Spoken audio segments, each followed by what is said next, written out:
Hindi ito isang laro lang, Mireya. Simula nung pumayag ka maging girlfriend ko, hindi ka na makakatakas pa sa akin. Malalim at mariing namutawi ang mga salitang yun sa labi ni Rovan habang nakatitig sa magandang mukha ng dalaga na nasa harapan niya. Ramdam ni Mireya ang bigat ng titig nito. Tila ba bawat tingin ay tanikala na unti-unti siyang binabalot. Nagumpisa ang lahat sa isang pagkukunwari. Sa isang laro-laro ang pag-ibig. Isang simpleng plano lang, bunga ng panlilin lang, ng dating kasintahan ni Mireya, si Jonas. Akala niya mananatili itong isang palabas, isang huwad na relasyon na matatapos din sa oras na matapos ang laro. Ngunit bakit ngayon? Tila ba gusto na ni Rovan na gawing totoo ang lahat? Bakit parang handa na itong tuluyang agawin siya sa mismong kaibigan nito? Bro, ipinagkatiwala ko lang siya sa'yo pero hindi ko akalain na tototohanin mo pala. Mariing wika ni Jonas, bakas ang sama ng loob sa bawat salita. Mireya is my girlfriend. I love her. At pwede bang ibalik mo na siya sa akin? Walang ibang hangad si Jonas kundi ang maibalik ang babaeng minahal niya. Oo, nagkamali siya. At batid niyang masakit yon para kay Mireya. Ngunit sana, hindi yun ang maging dahilan para agawin siya ng sarili niyang kaibigan. Ngayon nakatayo si Mireya sa gitna ng dalawang lalaking, parehong bahagi ng kanyang buhay. Sino ang pipiliin niya? Ang kasintahan niyang si Jonas na minsan na siyang niloko? O si Rovan na walang ibang ginawa ko hindi padama sa kanya na pag-aari siya nito?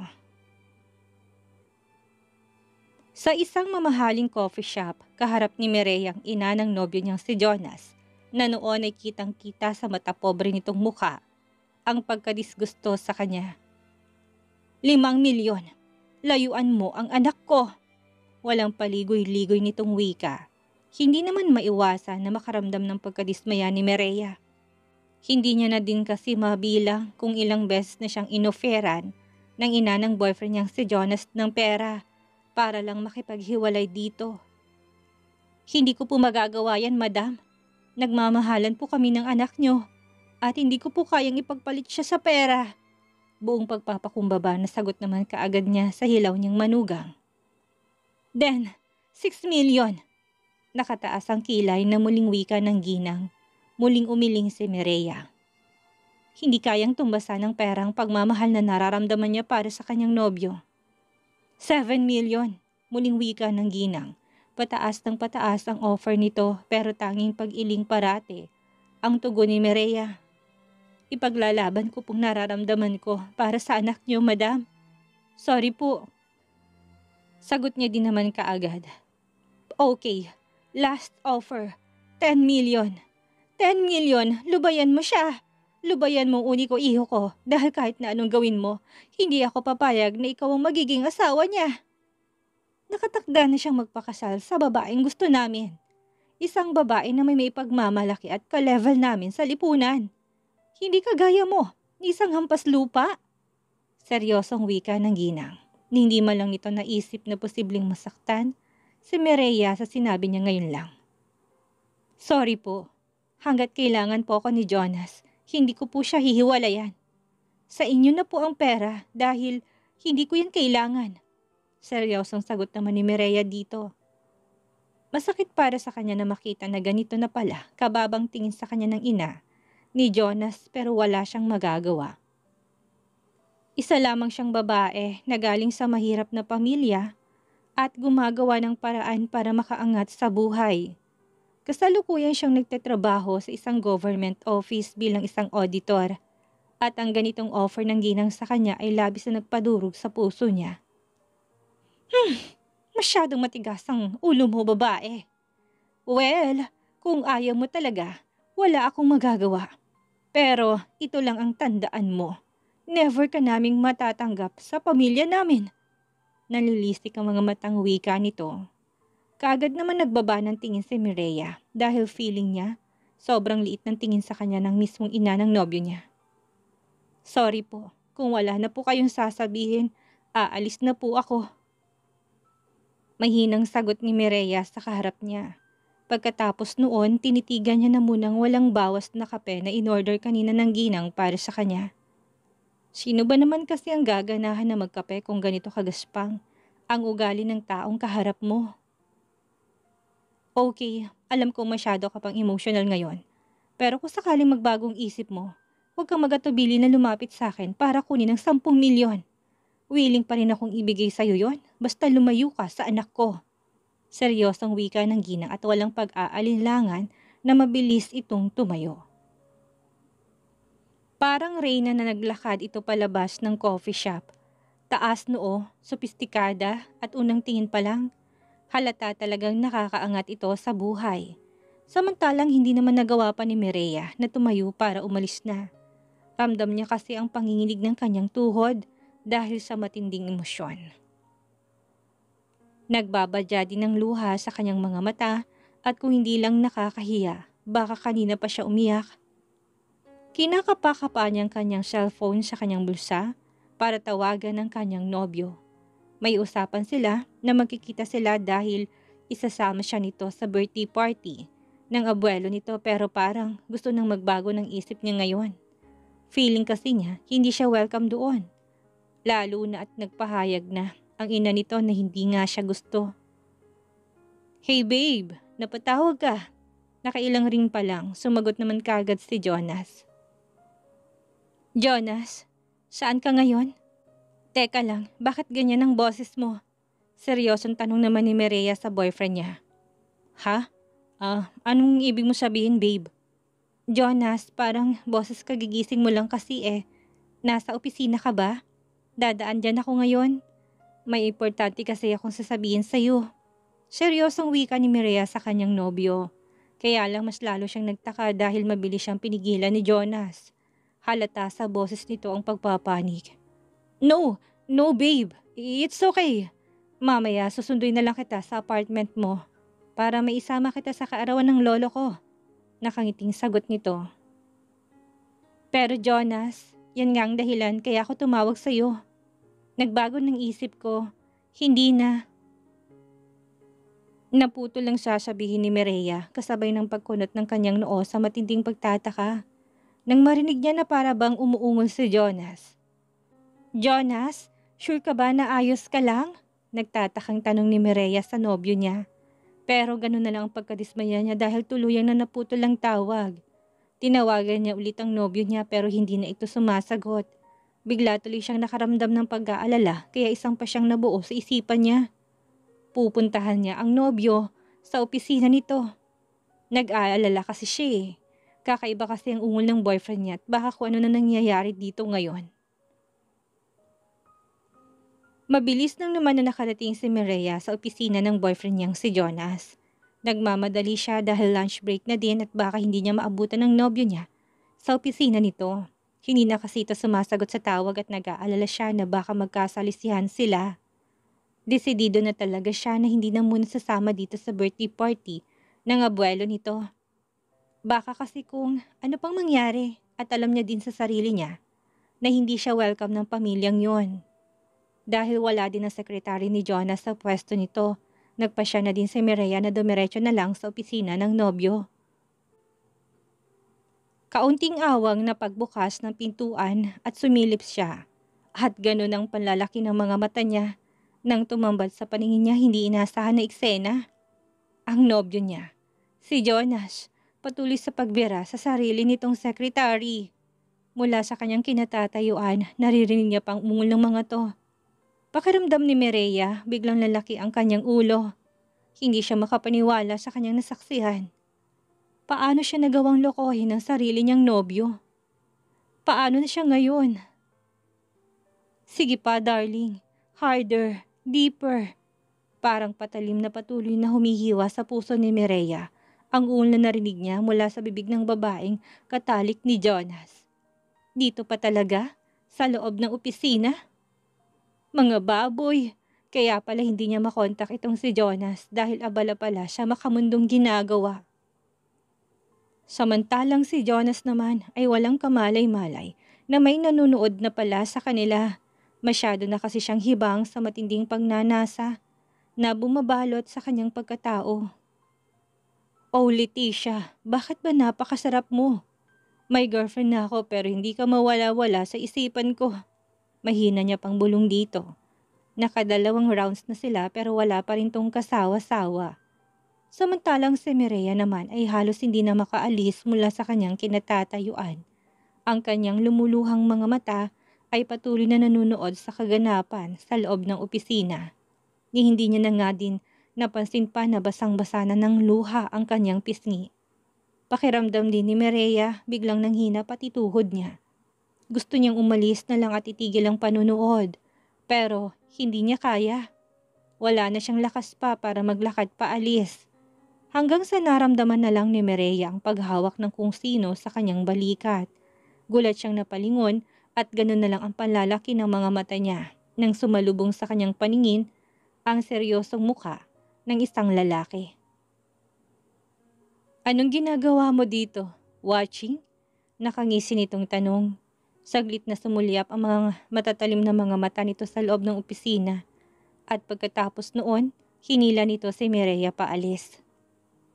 Rovan, ano ba? Ano ginagawa mo? Bitawan mo nga ako? Angal naman ni Mireya dito. Yes, kilala niya ang taong ito.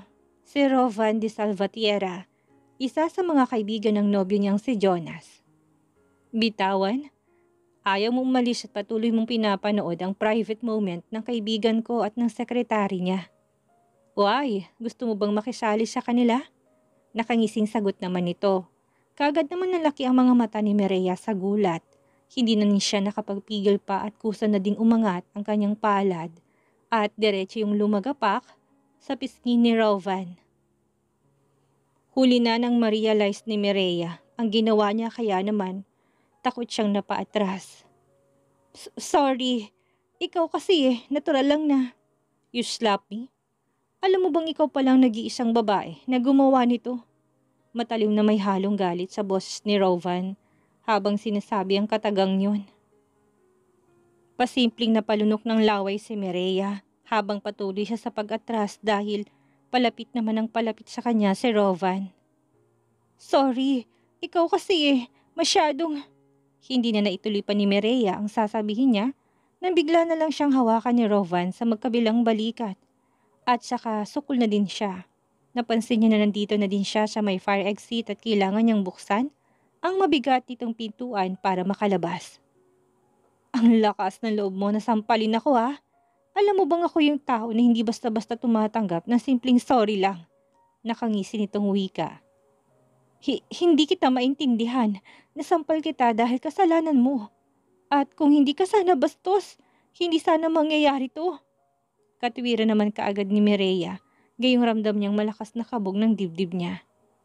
Natatakot siya sa lalaking ito, lalo na at napansin niya nakakaiba ang titig nito sa kanya. Rovan! Hindi niya na natuloy pang sasabihin niya nang walang pag-aalinlangan na basta nalang inangkin ni Rovan ang labi niya. Kaagad na namilog ang mga mata niya sa gulat, lalo na at ramdam niya kung gaano kapusok ang labi ni Rovan na nakadikit sa labi niya. Ramdam niya ang pagsipsip at pagkagat nito sa kanyang lips at ang dila nito na buong puwersang pinapaawang ang kanyang labi. Hindi naman siya makapaniwala. Pakiramdam ni Mireya ay bigla nalaki ang ulo niya sa matinding gulat. Katagang namutawi sa labi ni Mireya habang pilit siyang kumakawala sa labi ni Rovan.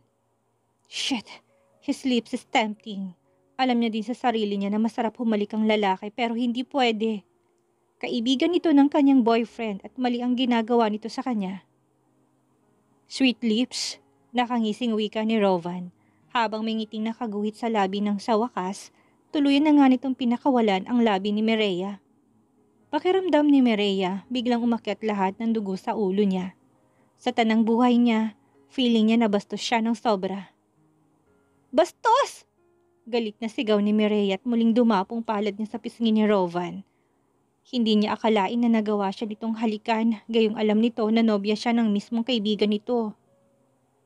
Isang nakakatakot na ngisi naman ang kumawala sa labi ni Rovan. Matalim ang mga matang tintigan si Mireya bago nito may halong pagnanasa na tinitigan sa mga mata ang dalaga. No girls slapped me in my entire life. Maliban sa'yo, And you owe me a lot, Mireya. Sa bawat sampal na ibinigay mo sa akin ay may kaakibat na kabayaran. Alam mo ba yon? Seryosong tanong ni Rovan kay Mireya. Hindi naman nakaimik si Mireya. Bigla siyang nakaramdam ng takot. May iba kasing kislap siyang nakikita sa mga mata ngayon ni Rovan. Kislap ng pagnanasa? I am not bastos. Who are you para sabihin sa akin yan? Hindi pa ba malinaw sa'yo mga nakikita? Your boyfriend doesn't love you at all. At nasa kandungan na siya ng ibang babae. Wake up, lady. Accept the fact na hindi ka mahal ni Jonas. Nakangisi nitong sagot. But, he is your best friend. Paano mo to nasabi sa akin ngayon? Paano mo ko nagawang halikan kanina? You disrespect me as a girlfriend of Jonas at ang sama mo. Galit ding sagot ni Mireya dito. Ayaw niyang patalo. Gusto niyang ipakita dito na palaban siya. Na hindi siya basta patitinag. Yeah, we are best friend. At pero hindi naman pwedeng basta na lang ako magpaubaya. Lalo na't gusto ko din ng babae na sa kanya. And you know what? This is my chance para makuha ka sa kanya, Mireya. Nakangisi nitong sagot. Hindi naman makapaniwala si Mireya dahil sa narinig. Pakiramdam niya din biglang umakyat ang dugo sa ulo niya. Parang magkapatid na ang turingan nila Rovan at Jonas, pero bakit nagawa nitong sabihin sa kanya ni Rovan ngayon? Hindi niya ba pinapahalagahan ang pagkakaibigan nilang dalawa ni Jonas? Or sadyang makapalan talaga ang mukha nito at traidor? I love the taste of your lips. Nakakaadik. Paano pa kaya ang taste ng iyong nakangising wika ni Rovan sabay titig sa bandang magkabila ang boobs ni Mireya pababa sa gitna ng kanyang hita. Wala sa sariling napaatras si Mireya. Ang kabang nararamdaman niya ay lalo pa yatang dumoble. Hindi niya kasi talaga akalain na may ganito palang pag-uugali itong si Rovan. Walang hiya ka. I can't take it anymore. Bastos ka. Isusumbong kita kay Jonas. Seryosong sagot ni Mireya at basta niya nalang tinabig ang kamay nito na nakahawak sa kanya. Nakakaramdam siya ng pag-iinit ng kanyang katawan na hindi niya mawari. At saka ano to? Bakit ganito? Bakit imbis na makaramdam siya ng pagkamuhi sa binata dahil sa harap-harapan itong pangbabastos sa kanya? Bakit parang nakakaramdam yata siya ng kilig? Gosh! Nababaliw na siya. Niloko na nga siya ng kanyang boyfriend. Tapos nagawa niya pang makipagkwentuhan sa kaibigan nito? Hindi pwede ang ganito.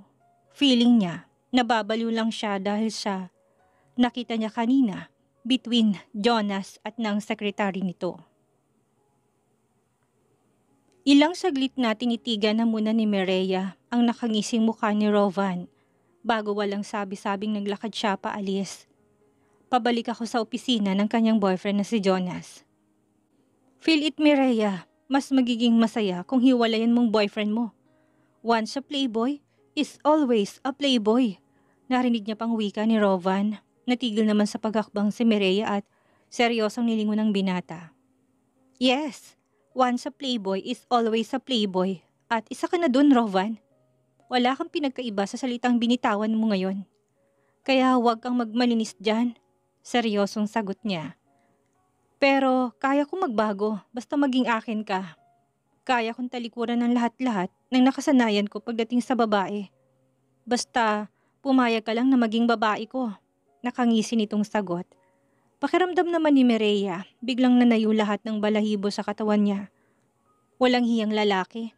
Hindi siya makapaniwala na may lihim palang pagnanasa sa kanya ang kaibigan ng boyfriend niya.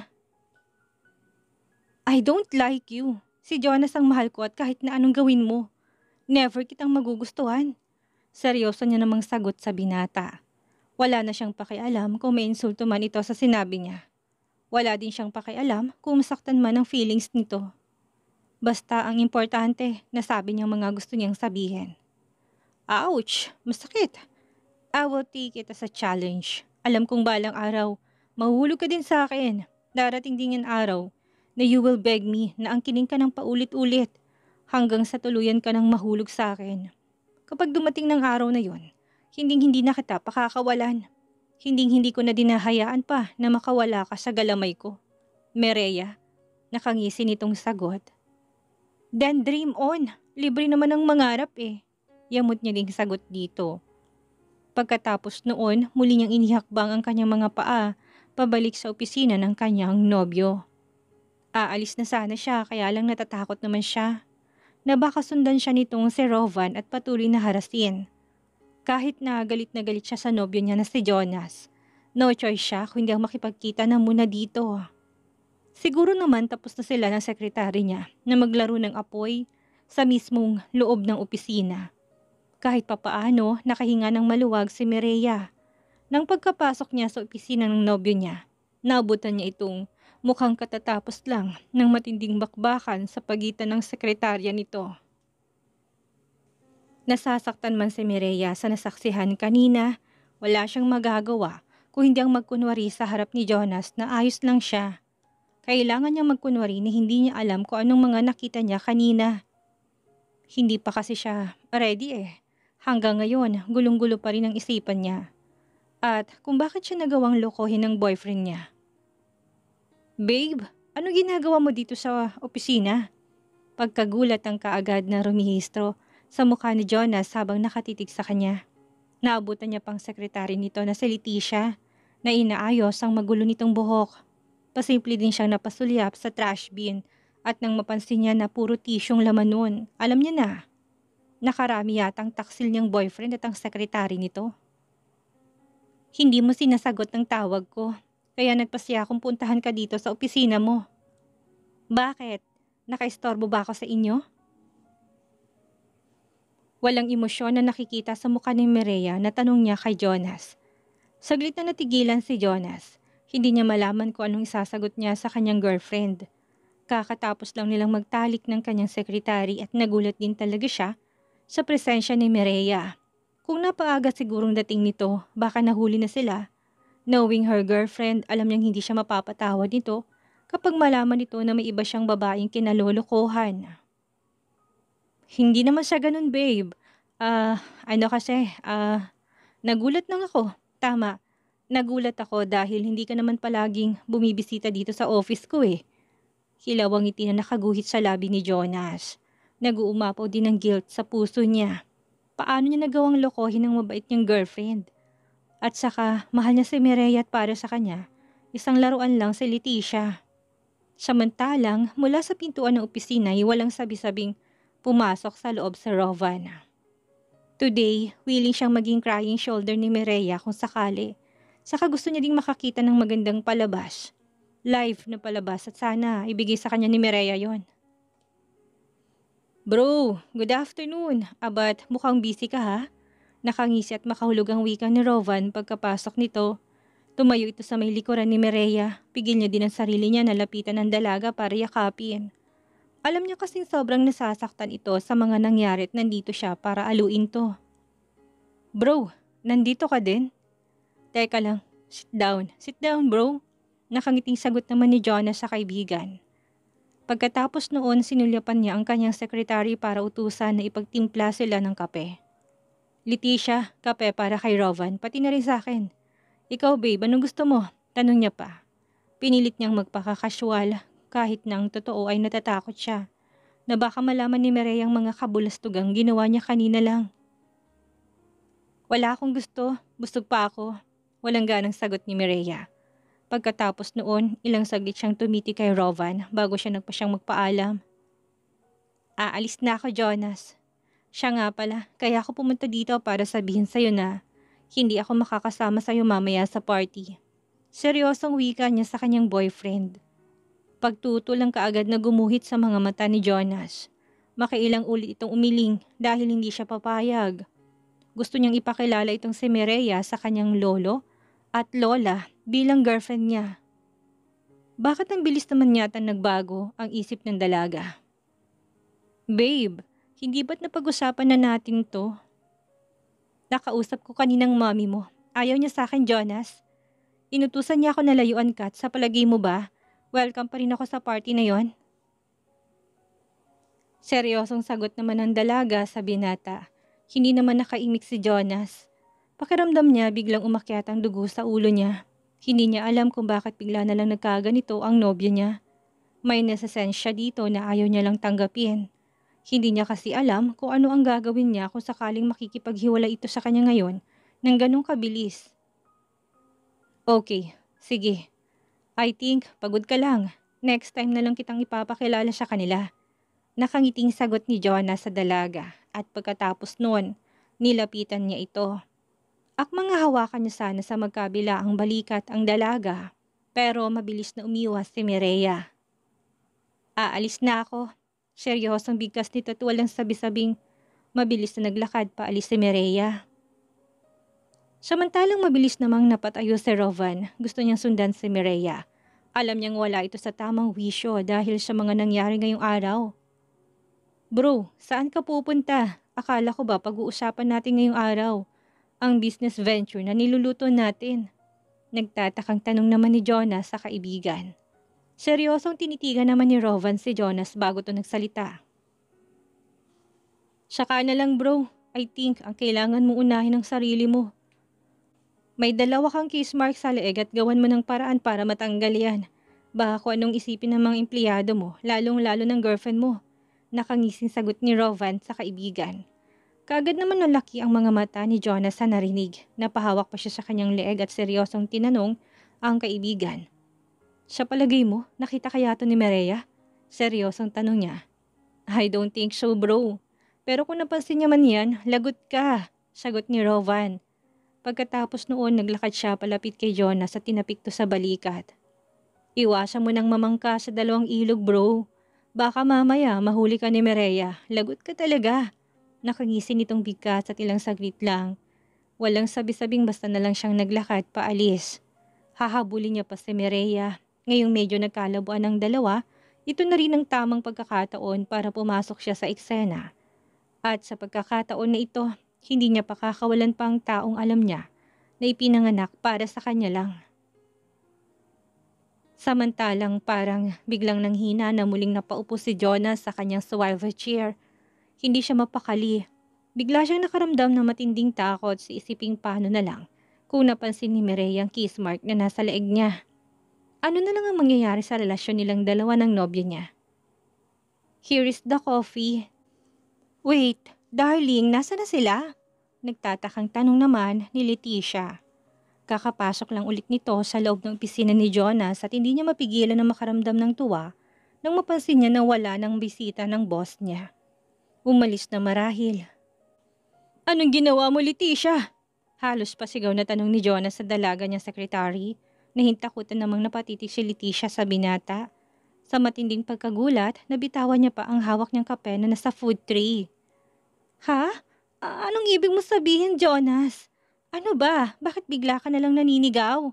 Puno ng pagtataka sa boses ni Leticia na tanong sa binata. Can't you understand? Bakit mo ko nilagyan ng kiss mark sa leeg? Paano na lang kung napansin to ng nobya ko? Paano na lang kung nakita to ni Mireya? Galit na tanong ng binata sa dalaga. Natameme naman si Leticia, hindi niya alam kung anong sasabihin niya. Bigla din siyang nakaramdam ng takot sa isiping baka magalit ng sobra sa kanya. Itong si Jonas at basta na lang siyang hiwalayan at itapon na parang basahan. Oo, mula umpisa alam niyang may nobya tong boss niya. Pero wala masyado siyang natukso. Masyado din siyang nagpadalos-dalos at basta na lang bumuka ka nung minsan na nag-take advantage to sa kanyang pagkababae. Hanggang sa tuluyan na siyang nagpadarang at namalaya niya na lang sa sarili niya na mahal niya na pala ito. Jonas, I am sorry. Hindi ko sinasadya. Really, maybe because sa sobrang hype ko kanina. Nakalimutan ko na bawal ka palang lagyan ng kiss mark. Sorry. Naiiyak na sagot ni Leticia. Pagkakita naman ni Jonas sa mangyak-yak na mukha ng dalaga, kahit papaano, huminahon din naman siya. Kahit naman siya hindi din namalayan, nalagyan na pala siya ng kiss mark ng babae. Dahil nga sa matinding hype kanina. Shit, umaasa na lang siya na sana hindi yun napansin ni Mireya. Lalo na't alam niya naman na inosente pang nobyo niya sa pakikipagtalik. Okay, linisin mo na yung mga kape na nagkalat sa sahig and after that, pakidala ng mga reports na dapat kumpirmahan. Mahinahon na ang boses ni Jonas nang muling nagsalita. Tumalima naman si Leticia. Kumuha ng tissue at patuwad nitong nilinisan ng sahig na labis na ikinagulat naman ni Jonas. Paano ba naman kasi habang nakatuwad si Leticia, kitang-kita niyang kasalanan ng babae. Wala itong panty. Hindi tuloy mapigilan na mapalunok ng sarili niyang laway si Jonas. Hindi niya alam kung bakit pero bigla na naman siyang nakaramdam ng matinding pagnanasa. Pakiramdam niya biglang nanikip ang kanyang pantalon. Hindi na siya nakatiis pa. Tumayo siya tulang sabi-sabing tinanggal niya ang zipper ng kanyang pantalon. Walang sabi-sabing naglakad siya patungo kay Leticia. Oh, mahinang usal ni Leticia. Hindi niya din maiwasang magulat. Simula nung naging bedmate niya ang binata niyang boss, palaging may iksing palda na din ang suot niya. Para ready to fight. Hindi na siya nakapagpigil at hinila niya ang dalaga patungo sa sofa. Samantalang halos tumirik naman ang mga mata ni Leticia. Alam niya sa sarili niya na halimaw tong boss niya pagdating sa pakikipagtalik. Kaya niya naman tong sabayan sa lahat ng oras. Malaki ang pagkagusto niya dito kay Jonas at willing siyang ipagamit ang katawan niya dito. Willing siyang magpakatanga sa lalaking ito kahit na alam niya sa sarili niya na never siyang maaangkin ng puso nito. Hanggat baliw pa to sa katawan niya, susulitin niyang mga panahon na kasama niya to. Parehong habol ang kanilang paghinga pagkatapos nilang makaraos. Later, ikaw ang isasama ko sa birthday party ng abuelo ko. Nakangising wika ni Jonas sa dalaga. Hindi naman mapigilan na makaramdam ng tuwa si Leticia dahil doon. Ayusin mong sarili mo and go back to your work. Don't disturb me buong maghapon. Seryosong wika ni Jonas sa babae. Pagkatapos noon parang wala lang na ibinalik niya sa pagkakazipper ang kanyang salawal at dinampot ang kanyang cellphone. Tatawagan niya na munang nobya niya si Mireya para kahit papaano matakpan ng konti ang guilt na nararamdaman ng puso niya ngayon. Ano ang gagawin ni Mireya ngayong huli na niya sa akto ang kanyang nobyo? Magagawa ba niyang magbulag-bulagan para sa pag-ibig o kahit masakit iiwan niya ang kanyang nobyo? At ano ang gagawin ni Rovan para makuha ang pagkakataong maangkin si Mireya? Yan ang ating aalamin sa susunod nating kabanata.